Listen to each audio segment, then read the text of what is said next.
राज्यसभेच्या जागेसाठी राष्ट्रवादीकडून राजेंद्र जैन यांची वर्णी। राष्ट्रवादीच्या बैठकीत एकमतानं निर्णय झाल्याची प्रदेशाध्यक्ष सुनील तटकरेंची माहिती, तर छगन भुजबळांची अट भाजपच्या हायकमांडकडून अमान्य सूत्रांची माहिती।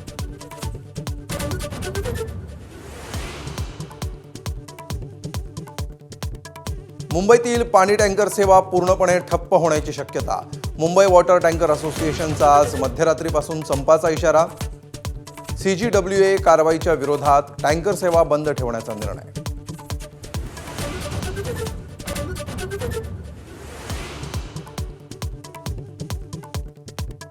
महागाईचा भडका, घरगुती गॅस सिलेंडरच्या दरात 29 रुपयांची वाढ।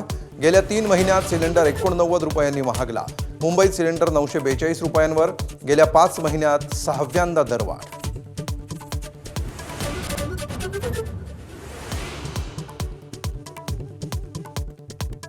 नवी मुंबईतील कार्यक्रमाचं एकनाथ शिंदेंना निमंत्रण नसल्यानं वादाची ठिणगी। राजकीय दबावाला बळी पडणाऱ्या अधिकाऱ्यांची मुख्यमंत्र्यांकडे तक्रार करणार। शिरसाट आक्रमक, तर राजकारण करू नका, शिंदेंकडून वादावर पडदा टाकण्याचा प्रयत्न। राज्यात 15 जूनपर्यंत पावसाची शक्यता कमीच, पेरण्यांची घाई करू नका, मुख्यमंत्र्यांचं शेतकऱ्यांना आवाहन। तर राज्यातील 353 पैकी 181 तालुक्यांवर दुष्काळाचं सावट।